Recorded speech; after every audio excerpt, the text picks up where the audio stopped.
ഈശോമിശിഹായ്ക്ക് സ്തുതിയായിരിക്കട്ടെ. വിചാരിക്കരുത്. എന്തൊക്കെയുണ്ട് അച്ഛാ വിശേഷങ്ങൾ? സുഖം, സന്തോഷമായിട്ട് പുതിയ പുതിയ എന്തെങ്കിലും വാർത്തകൾ നമ്മൾ പറഞ്ഞു വരുമ്പോൾ ഇങ്ങനെ വാർത്തകളെങ്കിൽ ഒപ്പം വന്നോളും എന്നുള്ളതല്ലേ. കുടുംബജീവിതത്തിൻ്റെ ഒരുപാട് മനോഹാരിതയും അതിനകത്ത് ഒരുപാട് തമാശകളും പ്രശ്നങ്ങളും ഒക്കെ അനുദിനം കാണുന്ന ആളാണ് അച്ഛൻ. എനിക്ക് തോന്നുന്നു കുറച്ച് കുടുംബജീവിതം മനോഹരമാക്കാവുന്ന കുറച്ച് ചിന്തകൾ പങ്കുവയ്ക്കാവുന്നതാണ് എനിക്ക് തോന്നുന്നത്. നമ്മൾ സത്യത്തിൽ ഒരു മകളെ അല്ലെങ്കിൽ ഒരു മകനെ വിവാഹിതനാക്കുന്നു അല്ലെങ്കിൽ ഒരു കുടുംബം രൂപപ്പെടുത്താനായിട്ട് ചിന്തിക്കുമ്പം ബേസിക്കലി ഇവർക്ക് അറിഞ്ഞിരിക്കേണ്ട കുറച്ച് കാര്യങ്ങൾ, അടുക്കളപ്പണി തൊട്ട് വീട് വൃത്തിയാക്കുന്നത് തൊട്ട് അങ്ങനെ എന്തൊക്കെ ഒരു മിനിമം ക്വാളിഫിക്കേഷനായിട്ട് നമുക്ക് പറയാം ഇതൊരു മാനേജ്മെൻറ്റിന് വേണ്ടിയിട്ട്? അത് എല്ലാ കുട്ടികളെയും ഒരു 8ാം ക്ലാസ് കഴിയുമ്പോഴത്തേക്ക് ആൺകുട്ടിയോ പെൺകുട്ടിയോ ഭേദമില്ലാതെ മിനിമം കിച്ചൻ്റെ പരിപാടികൾ പഠിപ്പിച്ചിരിക്കണം. ഒരു കാപ്പി അനത്താനും അത്യാവശ്യ ഭക്ഷണം ഉണ്ടാക്കാനുമുള്ള അറിവ് 8ാം ക്ലാസ് ആകുമ്പോഴത്തേക്ക് ആൺകുട്ടിക്കും പെൺകുട്ടിക്കും വേണം. പെൺകുട്ടിക്ക് മാത്രം പോരാ, ഇന്ന് ആൺകുട്ടിക്കും വേണം. അത് കാരണം വ്യത്യസ്തങ്ങളായ ലോകത്ത് ചെല്ലുമ്പോഴത്തേക്ക് രണ്ടുപേരും ജോലി ചെയ്യേണ്ടതായിട്ട് വരും. അപ്പോൾ ഒന്നും അറിയില്ല എന്ന് പറയുന്ന അവസ്ഥയാണ്. അപ്പോൾ ആ രീതിയിൽ അത് മിനിമം കൊടുക്കണം. രണ്ടാമത് ഒരു ബേസിക് പ്രയറുകൾ പഠിപ്പിച്ചിരിക്കണം. ഒരു പ്രാർത്ഥന കുടുംബത്തിൽ ഗൈഡ് ചെയ്യാൻ, അത് നയിക്കാനൊക്കെ ഉള്ള ഒരു അറിവ് ഭർത്താവിനും വേണം, ഭാര്യയ്ക്കും വേണം. ആ ഒരു പരിശീലനം കൊടുക്കണം. മറ്റൊന്ന് വൈകാരിക ക്ഷോഭമില്ലാതെ ഈ കാര്യങ്ങളെ ഫേസ് ചെയ്യാൻ പഠിപ്പിക്കണം. ചില കാര്യം വരുമ്പോൾ പെട്ടെന്ന് മിണ്ടരുത്, മൗനം പാലിക്കുക. ചിലപ്പം കോപം വന്നാൽ അകത്തേക്ക് കയറി പോവുക, ശാന്തമാകുമ്പോഴേ മിണ്ടാവുള്ളൂ. അങ്ങനെയുള്ള പരിശീലനം കൊടുക്കുക. പ്രത്യേകിച്ച് പറഞ്ഞു കൊടുക്കണം. 3 സമയങ്ങളിൽ മക്കളെ നിങ്ങൾ തീരുമാനമെടുക്കരുത്. 3 സമയങ്ങളിൽ. 1, നിരാശ വരുമ്പോൾ തീരുമാനമെടുക്കരുത്. 2, കോപം വരുമ്പോൾ സംസാരിക്കരുത്. 3, ആഹ്ലാദം വരുമ്പം വാഗ്ദാനം കൊടുക്കരുത്. അത് അടിസ്ഥാന പ്രമാണങ്ങളാണ് മനുഷ്യൻ്റെ. അത് കുഞ്ഞുങ്ങളെയും പറഞ്ഞ് പഠിപ്പിക്കണം. പലപ്പോഴും ഇതൊക്കെയാണ് പിന്നീട് കുടുംബം തകരാനായിട്ടുള്ള കാരണം. ഒന്നും കൊടുത്ത വാഗ്ദാനം നിറവേറ്റാൻ പറ്റാതെ വരുന്നു, പിന്നെ അത് വേറെ ബുദ്ധിമുട്ടായിട്ട് മാറുന്നു. അപ്പം ഇങ്ങനത്തുള്ള ചില ബേസിക് കാര്യങ്ങളൊക്കെ കുട്ടിക്കാലം മുതലേ പറഞ്ഞ് കുഞ്ഞുങ്ങളുടെ മനസ്സിൽ പതിപ്പിക്കണം. അപ്പം അത് കേട്ട് വേണം കുഞ്ഞുങ്ങൾ വളർന്നു വരാൻ. അപ്പം അവർക്ക് വലുതാകുമ്പോഴും ഈ ചിന്തകളുടെ മനസ്സിൽ ആഴമായിട്ട് വേര് പിടിച്ചിരിക്കും. അതൊരു ഭദ്രമായ ഒരു കുടുംബത്തിന് അടിസ്ഥാനം ഇടാൻ മക്കളെ സഹായിക്കും. ഞാനിനി വേറെ കുറച്ച് കാര്യങ്ങൾ, അതായത് ഒരു സൗന്ദര്യബോധം ഉണ്ടാകേണ്ടതിൻ്റെ ആവശ്യം, ഒരു പേഴ്സണൽ ഹൈജീൻ, അല്ലാതെ തന്നെ വീട്ടിലെ വൃത്തി, ഇതൊക്കെ എത്രത്തോളം പ്രധാനപ്പെട്ടതാണ്? അത് വളരെയേറെ ഈ കുട്ടിക്കാലം മുതലേ പരിശീലിപ്പിക്കേണ്ട ഒരു കാര്യമാണ്. പ്രത്യേകിച്ച് ദേഹത്തിൻ്റെ വൃത്തി, ദേഹത്തിൻ്റെ ശുദ്ധി, കിടക്കുന്ന മുറിക്കകത്ത് ശുദ്ധി. അത് പറഞ്ഞ് പഠിപ്പിക്കുമ്പം തന്നെ അതിന് മുമ്പ് ഈ മാതാപിതാക്കളുടെ വൃത്തിയും ശുദ്ധിയും കുഞ്ഞുങ്ങൾ കാണണം. ചില കുടുംബനാഥന്മാർ എഴുന്നേറ്റ് വന്ന കട്ടിൽ കണ്ടാൽ യേശുക്രിസ്തുവിൻ്റെ കല്ലറ പോലെ ലുങ്കി പറിച്ച് കാലക്കലും പുതപ്പിട്ട് തലയ്ക്കലും വെച്ചിട്ടുണ്ട്.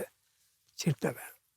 അതുപോലെ ചില വീട്ടിൽ ചെന്നറിയാം, പിശാചി ഈമ്പിയ പെമ്പന്നൂരിയ കുടുംബനാഥ വീടിൻ്റെ വരാന്തയിൽ തന്നെ ഗ്രാമങ്ങളിൽ കോഴിക്കാഷ്ടം ആട്ടിയിട്ട് വെച്ചിരിക്കുന്നു. പെരകത്ത് ഗരിച്ചവൻ ചക്കയരക്ക് തോരണം പോലെ ഞാത്തിയിട്ടിരിക്കുന്നു. ഊട്ടുമേശ കൊടുത്ത ബ്ലൗസ് ഒരു കുത്തപ്പനാറ് പോലെ പൊക്കി വെച്ചിരിക്കുന്നു. കട്ടിലിലെ സാരി ഒരു തിരികെ പോലെ മടക്കി വെച്ചിരിക്കുന്നു. വൃത്തിയില്ല. 2020 കലണ്ടർ 2023 നാണമില്ലാതെ വൃത്തിയെ തൂങ്ങി കിടക്കുന്നു. ക്ലോക്ക് തിരിയാനുള്ള ദിവസം വരുത് കഴിഞ്ഞു.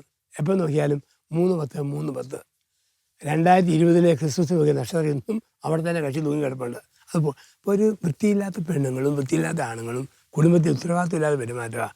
അത് കണ്ടുപിടിക്കുന്ന മക്കളും വളരെ രീതിയിൽ എങ്ങനെ പോവുള്ളൂ. അവർക്കും അതിനെക്കുറിച്ചൊരു അവബോധം വരികയില്ല. അപ്പം ദേഹം ശുദ്ധിയാക്കുന്നതും വസ്ത്രം ശുദ്ധിയാക്കുന്നതും കിടക്കുന്ന മുറിക്കകം വൃത്തിയാക്കുന്നതൊക്കെ കുഞ്ഞുനാൾ തന്നെ അവർക്ക് പറഞ്ഞു കൊടുക്കണം. വേസ്റ്റ് വഴിയിലെറിയരുത്, പ്ലാസ്റ്റിക് വലിച്ചെറിയരുത്, എഴുതുമ്പോഴത്തും കാർക്കിച്ച് തുപ്പരുത്. ഇതൊക്കെ കുട്ടിക്കാലം മുതലേ പറഞ്ഞ് കുഞ്ഞുങ്ങളെ പഠിപ്പിക്കണം. അങ്ങനെ പഠിപ്പിക്കണമെങ്കിൽ അതിനുള്ള ഒരു ക്വാളിറ്റി നമുക്ക് മുതിർന്നവരായ അപ്പനും അമ്മയ്ക്കും ഭർത്താവിനും ഭാര്യയും അത് വേണം. അതില്ലാത്തതാണ് ഇന്നത്തെ ഒരു പ്രശ്നം എന്ന് പറയുന്നത്, അപകടമായിട്ട് പറയുന്നതിൻ്റെ കാരണം. അച്ഛൻ്റെ അടുത്ത് ഇങ്ങനത്തെ പ്രശ്നങ്ങൾ വരാറില്ല? അത് കുളിക്കുകയില്ല, അടുത്ത് കിടക്കാൻ പറ്റില്ല, ഭയങ്കര സ്മെല്ലാണ്. അപ്പം ഇതിനൊക്കെ എങ്ങനെയാണ് ഒന്ന് ഹാൻഡിൽ ചെയ്യുന്നത്? അത് പറയും. അപ്പം ഒരു ഭാര്യയ്ക്ക് കെട്ടിയോട് അറപ്പ് വരാൻ കാരണം കുളിച്ചിട്ട് തല ശരിക്കും തോർത്താത്തതാണ്. തല തോർത്തുകയല്ല, മുടിക്കകത്ത് വെള്ളം കെട്ടിക്കിടന്നു. ആ സ്ത്രീ പറഞ്ഞതിൻ്റെ ശേഷം കപ്പ ഊറ്റിയ വെള്ളത്തിൻ്റെ മണം അയാൾ മുടിക്കകത്ത്. അപ്പം അവക്കത് സാവധാനം ഈ കിടക്കറയിൽ നകലാനുള്ള ഒരു കാരണമായിട്ട് മാറി. ഒരു സ്ത്രീക്ക് എപ്പോഴും വൈനാറ്റമാണ്, ശ്രദ്ധിക്കുകയില്ല, പാണിന് അകൽച്ചയായി. കുഞ്ഞു കാര്യമാണ്, ഇത് ആരോട് പറയും? അത് പിന്നീട് മനസ്സങ്ങ് അകന്നകന്ന് പോവും. അപ്പം വൈനാറ്റമുള്ള ഒരാളാണെന്ന് വരികിൽ അതിനെ തടയുന്ന നല്ല പേസ്റ്റ് ഉപയോഗിച്ചോ ബ്രഷ് ഉപയോഗിച്ചോ വായിക്കാത്ത ഒരു സുഗന്ധം വരുത്തണം, ദേഹത്ത് പെർഫ്യൂം അടിക്കണം.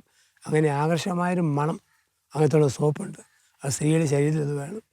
ആണുങ്ങളും അതുപോലെ തന്നെ ഒരു വൃത്തിയും അല്ല പെർഫ്യൂമൊക്കെ അടിച്ച് ഒരു ഭംഗിയായിട്ടൊക്കെ നമ്മൾ നടക്കണം. കാരണം ചത്ത് കിടന്നാലും ചമഞ്ഞ് കിടക്കണം. നമ്മൾ ചുമ്മാ 45-ാം വയസ്സിലെ 80-കാരനെ പോലെ തൂങ്ങി നടന്നത് അർത്ഥമില്ല. അല്ല, പലരും പറയില്ലേ വെച്ചാൽ കല്യാണമൊക്കെ കഴിഞ്ഞു, ഇത്ര മക്കളൊക്കെ ആയി, ഇനിയിപ്പോൾ ഇതാരെ കാണിക്കാനാ, ഈ സ്റ്റേറ്റ്മെൻറ്റുകൾ ഒരുപാട് കേൾക്കാറുണ്ട്. പക്ഷേ ഇപ്പോഴത്തെ ന്യൂ ജൻ ആൾക്കാർക്കൊക്കെ അത് മാറി വരുന്നുണ്ട്. പിന്നെ അല്ല, അത് ആ കാഴ്ചപ്പാട് ശരിയല്ല. ആരെ കാണിക്കാന്നുള്ളതല്ല, നമ്മൾ ഉള്ള കാലത്ത് ഉണർവോടെ നടക്കണം. ഒരു ചുണ വേണം, കാണുന്നവർക്ക് തന്നെ തോന്നണം ഇയാൾ കൊള്ളാമല്ലോ, അത്രയും നമുക്ക് വേണം. അല്ല, ഈ സ്ത്രീ പുരുഷ മനഃശാസ്ത്രത്തിലും ഭാര്യ എന്നും സുന്ദരിയായിരിക്കണമെന്ന് ഭർത്താവിനൊരു മോഹമില്ലേ? ഭർത്താവ് എന്നും നല്ല മിടുക്കനായിരിക്കണം, അല്ലാതെ കല്യാണം കഴിഞ്ഞല്ലോ ഇനി ആരെയും കാണിക്കാനില്ല, അങ്ങനെ ഒരു തോന്നലില്ലല്ലോ. ഒന്നുമില്ല. രണ്ടുപേർക്കുണ്ട്, രണ്ടുപേരും ഒരുങ്ങി നടക്കണം, വൃത്തിയായിട്ട് നടക്കണം ആഗ്രഹമുണ്ട്. പക്ഷെ ഇങ്ങനെ അല്ലാത്തവരും ഇല്ലേ? അതായത് ഭാര്യ ഒരുപാട് ഒരുങ്ങണ്ട, നീ ആരെ കാണിക്കാനാണ്, അല്ലെങ്കിൽ നിങ്ങൾ എന്തിനാണ്? അത് ശരിക്കും അങ്ങനെ ഒരു ചോദ്യം വരുന്നത് എന്തുകൊണ്ടാണ്? അത് അങ്ങോട്ടും ഇങ്ങോട്ടും അവർ തമ്മിലൊരു പ്രണയമോ ഒരു ഇതോ ഇല്ലാത്തത് കൊണ്ടാണ്. അത് തമ്മിലൊരു പ്രണയം വന്നിട്ടില്ല.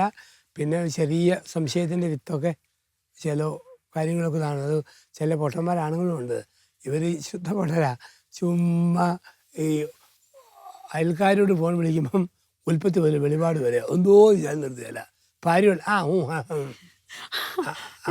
എനിക്ക് ഒന്ന് രണ്ട് കാര്യം അങ്ങനെ വരുന്ന കാണുമ്പോൾ സ്ത്രീക്ക് തോന്നും ഇയാൾക്ക് എന്നോടല്ല വേറെ ആരോടും. അല്ലെ ഒരുത്തി ആങ്ങളുടെമാരെ അമ്മയും വിളിച്ചാൽ എത്ര മണിക്കൂർ വേണം. കെട്ടിയവനോട് സക്കറിയ എൽസൂത് പോലെ നിത്യമാനം കുത്തിയിരിപ്പ്. അപ്പോൾ തീർച്ചയായിട്ടും ആണുങ്ങൾക്ക് സംശയം. അത് വിവേകത്തോടെ തോന്നണം, എനിക്ക് വേണ്ടി ഇവിടെ സമയം തരുന്നുണ്ട്, എനിക്ക് സമയം തരുന്നുണ്ട്. ആ രീതിയിൽ ഇത് ക്രമീകരിക്കാൻ പഠിക്കണം. അല്ല, ചിലർക്ക് ചിരി എന്ന് പറയുന്ന ആ ഒരു വികാരമേ ഇല്ലാത്തവരുണ്ട്. ഒരിക്കലും ചിരിക്കില്ല, അവരിങ്ങനെ ഗൗരവം വിടാതെ പോകുന്നു. അപ്പോൾ ഇതിലൊക്കെ ഒരു romantic, how to be more romantic in marriage life, എങ്ങനെ ഈ ഭാര്യയ്ക്കും ഭർത്താവിനും കുറച്ചുകൂടി ഒരു കാലം പോയല്ലോ, ഇപ്പോൾ പഴയ പോലെയൊന്നും അല്ല. അപ്പോൾ ഒരു പ്രണയവും അത് എക്സ്പ്രസ് ചെയ്യുകയും അത് മറ്റുള്ളവരുടെ മുമ്പിൽ വെച്ച് ചെയ്യുന്ന ഒരു നാണക്കേടല്ലെന്നൊക്കെ ഉള്ളൊരു തോന്നൽ വേണ്ടേ? അപ്പോൾ എങ്ങനെ അച്ഛനാണ് ഈ കാര്യത്തിൽ ഭയങ്കര രസകരമായി ആൻസർ പറയുന്ന ഒരാളാണ്. അപ്പോൾ എങ്ങനെ കൂടുതൽ റൊമാൻറ്റിക് ആവും ഭാര്യയ്ക്കും ഭർത്താവിനും? റൊമാൻറ്റിക്കാന്ന് വെച്ച് കഴിഞ്ഞാൽ ഒന്നാമത് ഇത് ഉള്ളിൽ വേണേ. ചുമ്മാ കാണിക്കാൻ വേണ്ടി ആയിക്കഴിഞ്ഞാൽ അത് ആർട്ടിഫിഷ്യൽ, അതൊരു സുഖമില്ല. അകത്ത് നല്ല സ്നേഹമുണ്ട്. ആ സ്നേഹത്തിൻ്റെ നിലനിൽ ചുംബനമായിട്ടോ അലിംഗനമായിട്ടോ ഒക്കെ അങ്ങോട്ടും ഇങ്ങോട്ടും പ്രദർശിപ്പിക്കാം ആ രീതിയിൽ. അല്ലെങ്കിൽ വളരെ അത് അരോചകമായിരിക്കും, കൃത്രിമമായിരിക്കും. അത് പ്രകടിപ്പിക്കണം. ഉള്ളി വെച്ചാൽ പോരാ, അത് കാണിക്കണം. കാരണം മനഃശാസ്ത്രത്തിൽ പെണ്ണുങ്ങളെ സംബന്ധിച്ച് ഭർത്താവിന് സ്നേഹപ്രകടനം കാണാൻ ആഗ്രഹിക്കുന്നവളാണ്. ആണിനെ സംബന്ധിച്ച് അവൻ്റെ ഓർമ്മ അധികം പ്രകടിപ്പിച്ച പെങ്കോന്തനാന്ന് ഇവള് കരുതുമെന്നാണ്. അവള് പല ആണുങ്ങളും നാട്ടിൽ നല്ലവരാ, പക്ഷെ ഭാര്യയുടെ മുമ്പിൽ രാജസ്ഥാൻ മാർബിളിൻ്റെ പരസ്യം പോലെ മസിലും പിടിച്ചും കൊണ്ടിരിക്കും. ഒരു സ്ത്രീ പറഞ്ഞിട്ട് അച്ഛോ, എൻ്റെ ഭർത്താവ് എന്നെയല്ല കിട്ടിയത്, 20 ഏക്കർ റബ്ബർ തോട്ടത്തെയാണ്, ഒരു ഇന്ത്യക്കാരനെയുമാണ്. 5 ദിവസം പോലും എന്നോട് വന്നാൽ ചെയ്യാൻ, എപ്പോഴും കാറ് തോട്ടം. ഞാൻ പറഞ്ഞു ഭാര്യയ്ക്ക് ഇങ്ങനെ പരാതിയുണ്ട്. കിട്ടിയ പറഞ്ഞു പൊട്ടി, അവൾക്ക് എന്നാത്തിൻ്റെ കുറവാച്ചാൽ ഡൽഹി 5 ഷീറ്റ് അവിടെ പേര്, ഒരു മാരിസൺ കാറ്, സമർത്ഥനായൊരു ഡ്രൈവർ, ഒരു കുറവ് ഞാൻ വരുത്തിയിട്ടില്ല. ഞാൻ പറഞ്ഞു അതാ കുറവ്, ഡ്രൈവർ പോരാ, നീ തന്നെ വീട്ടിൽ വേണം, എങ്കിലേ കുറവ് നിർത്തത്തുള്ളൂ. പ്രകടിപ്പിക്കണം. അത് കുറേ ഒത്തിരി ഷോ ആയിട്ടില്ലെങ്കിലും ഉള്ളിലെ സ്നേഹം നോർമലായിട്ട് പ്രകടിപ്പിക്കുന്ന ഒരു രീതി ആണിനും വേണം, പെണ്ണിനും വേണം. എങ്കിൽ കാലം എത്ര കഴിഞ്ഞാലും വയസ്സെത്ര ആയാലും പ്രണയത്തിനും ദാമ്പത്യത്തിനും പ്രായം വരികയല്ല. ഈ മൊബൈൽ ഫോൺ നമുക്കറിയാം വളരെ പ്രധാനപ്പെട്ട ഒരു വസ്തുവാണ്. മൊബൈൽ ഫോൺ ഇല്ലാതെ നമുക്ക് ജീവിക്കാൻ പറ്റില്ല. ഇപ്പോൾ എല്ലാവരും അങ്ങനെയാണ് താനും. പക്ഷെ എന്നാൽ ഈ കുടുംബജീവിതത്തിൽ മൊബൈൽ ഫോൺ പലപ്പോഴും വില്ലനാകാറുണ്ട്, ചാറ്റിങ്ങും വിളികളും ഒക്കെ. പക്ഷെ അപ്പം നമുക്ക് എന്തെങ്കിലുമൊക്കെ ഒരു മുൻകരുതലുകൾ എടുക്കാവോ, അല്ലെങ്കിൽ അതിൻ്റെ ഒരു ഉപയോഗം എവിടെ നിർത്തണം എന്നൊക്കെ ഒന്ന് പറയാൻ? നമുക്കൊരു കമ്മ്യൂണിക്കേഷന് ആധുനിക ലോകത്തിൽ ഇപ്പം മൊബൈൽ ഫോൺ ഒരു മസ്റ്റാണ്. പ്രത്യേകിച്ച് ഓരോരുത്തർ വഹിക്കുന്ന സ്ഥാനമനുസരിച്ച് ഫോണിൻ്റെ ഉപയോഗവും അത് മസ്റ്റായിട്ട് വരും. അതേസമയത്ത് പരിചയത്തിരിക്കുന്ന ഒരു സ്ത്രീയെ എപ്പോൾ വിളിച്ചാലും താങ്കൾ വിളിച്ചയാൾ ബിസിയാണെന്ന് കേട്ടാൽ എന്തോ അപാകതയുണ്ട്. കുടുംബജീവിതം നയിക്കുന്ന ഒരാൾ ബിസിനസ്സോ കാര്യമൊന്നും അല്ലല്ലോ, ചുമ്മാ ലൂസ് ടോക്കാണ് അങ്ങനെ വരുന്നത്. അപ്പം അത് അതിൻ്റെ അപകടമുണ്ട്. അല്ലെങ്കിൽ ഒരു അപ്പൻ പരമ്പര കൃഷിയും പണിയൊക്കെ, പക്ഷെ എപ്പോൾ വിളിച്ചാലും ബിസി എൻഗേജാണ്. അത് അതിനകത്തെന്തോ ഒരു അക്ഷരത്തെറ്റുണ്ട്. ഒരു ബിസിനസ്സുകാരനോ ഒരു പൊളിറ്റീഷ്യനോ ഒരു ഔദ്യോഗിക സ്ഥാനമുള്ള ആൾ എപ്പോഴും ഉപയോഗിക്കേണ്ടി വരും. ചുമ്മാ പരിചയത്തിരിക്കുന്ന ആളെന്തിനും ഏത് സമയമേ. അപ്പം അത് ശ്രദ്ധിക്കണം. അപ്പം ഫോൺ വിളിക്കുമ്പം ഈ മൊബൈൽ ഫോൺ സമ്പൂർണ്ണ ബൈബിൾ വായിക്കാൻ വേണ്ടിയല്ല, അത്യാവശ്യ കാര്യം പറഞ്ഞിട്ട് അത് വെക്കാൻ വേണ്ടിയാണ്. അതാണ് ഒരു ഫോണിൻ്റെ ഒരു കൾച്ചർ നമ്മൾ ചെയ്യേണ്ടത്. പലർക്കും ആരും സംസ്കാരമില്ല, ചുമ്മാ അങ്ങ് വെറുതെ ഇരിക്കുക. ഇങ്ങനെ പറയും, ഒരു സ്ത്രീ പറഞ്ഞതിൻ്റെ അച്ഛൻ്റെ ഇടപെടലിക്ക് വല്ലാത്ത വേദന, അച്ഛൻ ഒന്ന് കുരിശ് വരച്ച് പ്രാർത്ഥിക്കാൻ പറഞ്ഞു. കെട്ടിയമ്മ വെച്ചാൽ കുരിശ് വരയ്ക്കുന്നതിന് മുമ്പ് അവളോട് പറ ഫോണൊന്ന് ഇറക്കി വെക്കാൻ പറഞ്ഞു. എപ്പോഴും ഇതും വെച്ചുകൊണ്ട് ഇങ്ങനെ നടക്കുന്ന പെണ്ണുങ്ങളും ആണുങ്ങളുണ്ട്. അതൊരു സംസ്കാരമില്ലായ്മയാണ്, ഒരു പരിധി വിട്ടുള്ളതൊക്കെ. എല്ലാത്തിനും ഒരു ചിട്ടയും ഒരു ക്രമമുണ്ട്. ഓവറായി കഴിഞ്ഞാൽ പിന്നെ അതൊരു ശരിയാണ്. അപ്പം അത് പിള്ളേരോടും പറഞ്ഞു കൊടുക്കണം, ഇച്ചിരി ഉപയോഗിക്കാവുള്ളൂ. കുടുംബത്തിലാണേലും അത്യാവശ്യ കാര്യത്തിന് ഫോൺ പിന്നെ അത് മാറ്റി വെക്കണം. അങ്ങനെ പറയുമ്പോൾ ഞാൻ ഓർക്കാം, ഈ മൊബൈൽ ഫോണൊക്കെ ചിലർ പാസ്വേഡും ചിലർ പാസ്വേഡ് ഇടാതെ വെക്കും. സത്യത്തിൽ ഈ മൊബൈൽ ഫോണിൽ ഒരു പ്രൈവസി ആവശ്യമുണ്ടോ? അതെ, അത് നമ്മൾ കൊടുക്കേണ്ടതുണ്ടോ? ദമ്പതികളാണെങ്കിലും അങ്ങോട്ടും ഇങ്ങോട്ടും ഹസ്ബൻഡിൻ്റെ മൊബൈൽ ഫോൺ എടുക്കുക, അല്ലെങ്കിൽ വൈഫിനെ എടുക്കുകയെന്നല്ല, അതിനകത്തൊരു സെർച്ചിങ് നടത്തുക, ഇങ്ങനെയൊക്കെ കുറേ പ്രശ്നങ്ങൾ ഉണ്ടാകാറുണ്ടല്ലോ. അപ്പോൾ അവിടെ അച്ഛൻ്റെ ഒരു അഭിപ്രായം എന്താ? ഉള്ള കള്ളത്തരം ഇല്ലെങ്കിൽ ഓപ്പണായിട്ട് വെക്കാം, പാസ്വേഡ് ഒന്നും ആവശ്യമില്ല. എന്തൊക്കെയോ ഒളിക്കാനുണ്ടെങ്കിൽ വെക്കാം. ദാമ്പത്യത്തിൽ ഔദ്യോഗികമായിട്ട് പല കാര്യങ്ങളും നമുക്കത് വേണ്ടി വരും. കുടുംബജീവിതമൊക്കെ നയിക്കുന്നിടത്ത് അവരുടെ ഫോണൊക്കെ ഓപ്പൺ ആയിരിക്കണം. ഭാര്യ നോക്കിയാലൊന്നും പ്രത്യേകിച്ച് കാണാനില്ല, ഭർത്താവ് നോക്കിയാലും ഇല്ല. അതുകൊണ്ടാണ് ഉൽപ്പത്തി 2:25 പറയുന്നു, പുരുഷനും സ്ത്രീയും നഗ്നരായിരുന്നു, ലജ്ജ തോന്നിയില്ല. തുണിയില്ലെന്നല്ല, ഭർത്താവിനെ ഒളിക്കുന്നൊന്നും ഭാര്യയ്ക്കില്ല, ഭാര്യ ഒളിക്കുന്നൊന്നും ഭർത്താവിനും ഇല്ല. ടോട്ടൽ ഫ്രീഡമാണ്. ആ ഫ്രീഡം വന്നില്ലെങ്കിൽ നമുക്ക് സംശയം തോന്നും, പരിശോധിക്കും, പല പല കാര്യങ്ങളായിട്ട് മാറും. ദമ്പതികൾക്കിടയിൽ അതിനൊരാവശ്യമില്ല. അത് പറഞ്ഞപ്പോൾ ഞാൻ ഓർത്തെ, ചില ഭാര്യമാരുണ്ട്, അവർക്ക് എങ്ങനെ തുമ്മിയാലും ഭർത്താവിനോട് പറയണം, പറഞ്ഞില്ലെങ്കിൽ അവർക്ക് ഉറക്കം വരില്ല. എന്നാൽ ചില കാര്യങ്ങൾ ഈ ഭർത്താക്കന്മാരോട് പറഞ്ഞിട്ടും വലിയ കാര്യമൊന്നുമില്ല, അത് ചിലപ്പോൾ പറയുന്നതിനേക്കാൾ ഏറെ പ്രശ്നമായിരിക്കും ഉണ്ടാക്കുക. അപ്പോൾ ഈ നമ്മൾ പറയുന്നൊരു ഫ്രൈസ് ഉണ്ടല്ലോ, അപ്രിയ സത്യം പറയേണ്ടതില്ല. അപ്പോൾ എല്ലാ കാര്യങ്ങളും ഇത് തമ്മിൽ അങ്ങോട്ടും ഇങ്ങോട്ടും ഷെയർ ചെയ്യേണ്ടതുണ്ടോ? ചെയ്തില്ലെന്നോർത്ത് എന്തെങ്കിലും കുഴപ്പമുണ്ടോ? അറിയേണ്ട കാര്യങ്ങൾ മാത്രം ഷെയർ ചെയ്യുക, ചില കാര്യം ഷെയർ ചെയ്യേണ്ട ഒരു കാര്യവുമില്ല. ഒരു കാര്യം ഷെയർ ചെയ്യുന്നത് കൊണ്ട് കുടുംബത്തിൻ്റെ തകർച്ചയ്ക്കും സംശയത്തിനും പലതിനും കാരണമാകുമെങ്കിൽ ആ കാര്യങ്ങൾ ഷെയർ ചെയ്യാതിരിക്കുന്നതാണ് നല്ലത്. അത് നമ്മൾ മരിക്കും, നമ്മളുടെ കാര്യവും മരിച്ചു പോകണം. ഭർത്താവിനോടും പറയേണ്ട, ഭാര്യയോടും പറയേണ്ട.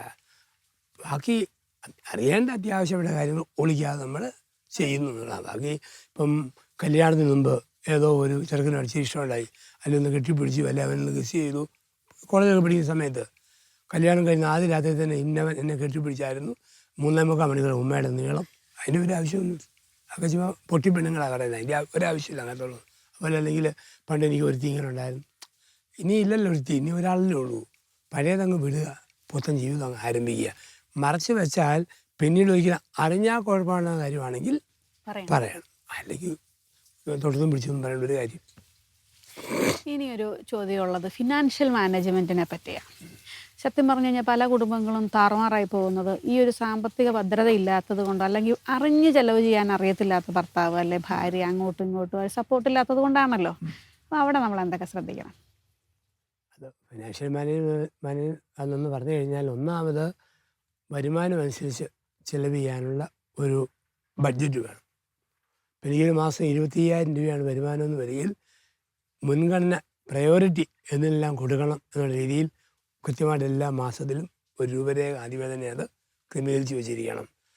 ഭക്ഷണത്തിന് ഇത്ര, ചെരുപ്പ്, വസ്ത്രം, അപ്പോൾ ഓരോന്നുണ്ടല്ലോ. അപ്പം അതിൻ്റെ മുൻഗണനാക്രമത്തിൽ മൊബൈൽ കാർഡ് നമ്മൾ മേടിക്കുന്നു, കാർഡായി, അല്ലെങ്കിൽ നമ്മുടെ ഉപയോഗ സാധനങ്ങളുടെയൊക്കെ ഒരു ബഡ്ജറ്റ് നമ്മൾ കൃത്യം ഉണ്ടാകണമെന്നില്ല, പക്ഷെ മനസ്സിൽ വേണം. അത് കഴിഞ്ഞ് 25,000 എത്ര ബാക്കി വെക്കാൻ പറ്റുമെന്ന രീതിയിൽ ഒരു ബഡ്ജറ്റ് ഉണ്ടാക്കണം. ഇത് ചിലപ്പോൾ രണ്ടു പേർക്കും, ഈ ഒരാൾക്ക് ചിലപ്പം കഴിവ് കൂടുതലുണ്ടാവും, ചിലർക്ക് കഴിവ് ഇല്ലാതിരിക്കും. ഭർത്താവിന് ഒരു ഫിനാൻഷ്യൽ കാൽക്കുലേഷനും ഇല്ലാത്ത ധാരാളം വീടുകളുണ്ട്, ഭാര്യമാർ അത് കണ്ടറിഞ്ഞ് ചെയ്യുന്നവരുണ്ട്. അപ്പോൾ അങ്ങനത്തെ ഓരോ പ്രശ്നങ്ങൾ കൊണ്ട് അച്ഛൻ്റെ അടുത്ത് ആൾക്കാർ വരാറില്ലേ, അതിൽ ഇങ്ങേർക്ക് ഒരു ഫിനാൻഷ്യൽ കാൽക്കുലേഷനും ഇല്ല, കടമുണ്ട്, അതുണ്ട്, ഇതുണ്ട്, ഇപ്പോഴും അതൊന്നും അടച്ചു തീർക്കണമെന്നില്ല, ധാരാളത്തെ, എന്നാൽ ഇവളത് അറിഞ്ഞ് ചെയ്യുന്നില്ല, അങ്ങനെയുള്ളവരൊക്കെ അച്ഛൻ എന്നാ പറഞ്ഞു കൊടുക്കും? സാമ്പത്തിക കാലമാകുമ്പോഴത്തേന് അവർ തന്നെ വഹിക്കേണ്ട ഭാരമാണല്ലതേ. പറഞ്ഞു കൊടുക്കും, അങ്ങനെ ചുമ്മാ കടം മേടിച്ച് കൂട്ടുന്നത്. ബോധത്തോടെ ഇത്രയല്ലേ പറയാൻ പറ്റില്ല, അങ്ങനെ ആയിരുന്നെന്ന് പറയാം, അല്ലാണ്ട് അവരോട് ഒന്നും പറയാൻ പറ്റില്ലല്ലോ. പക്ഷെ ഭാര്യയുടെ വീട്ടിലെ പേരൻസിൻ്റെയൊക്കെ ചിലവുകൾ ചിലപ്പോൾ നമ്മൾ മീറ്റ് ചെയ്യേണ്ടതായിട്ട് വരും.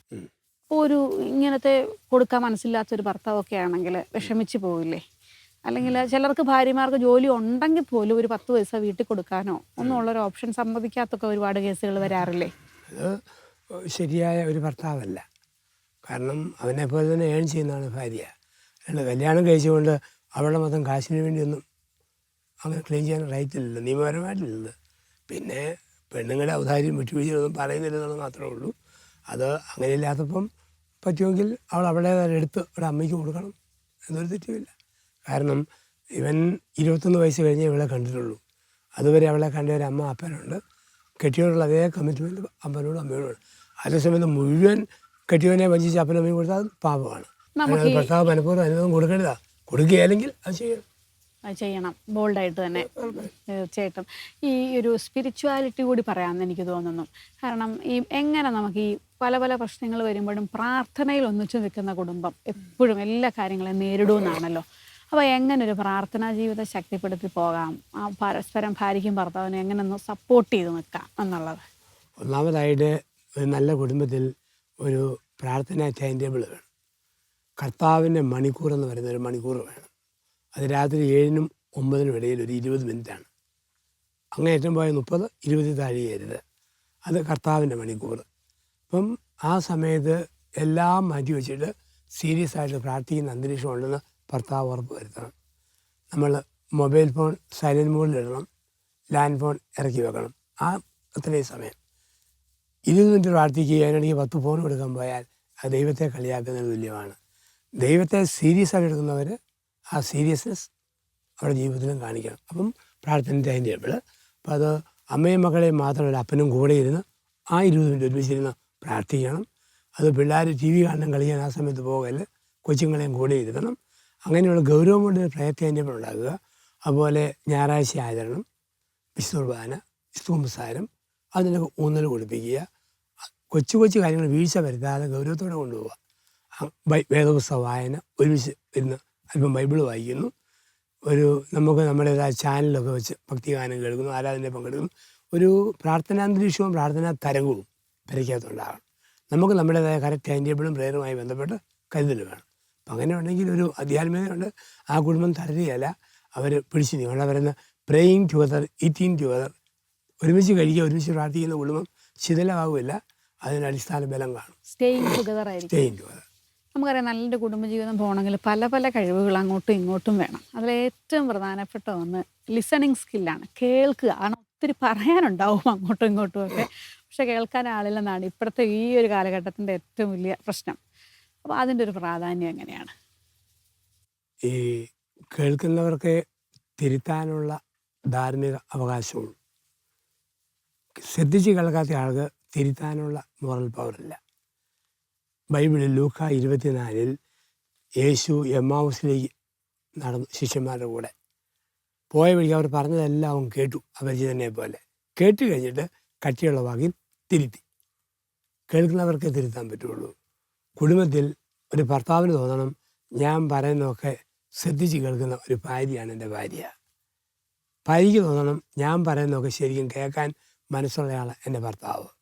കുഞ്ഞുങ്ങൾക്ക് തോന്നണം, മാതാപിതാക്കൾ ഞങ്ങളെ കേൾക്കും. അപ്പം അങ്ങനെ വരുമ്പോൾ ഒന്നും ഒളിച്ചു പോകാതെ പിള്ളേരും വന്നുള്ളത് പറയും, കേൾക്കാൻ മനസ്സുണ്ടെങ്കിൽ. ഈ കേൾക്കാനുള്ള മനസ്സിലായ്മയാണ് പലപ്പോഴും കുടുംബങ്ങളെ തകർക്കുന്നത്.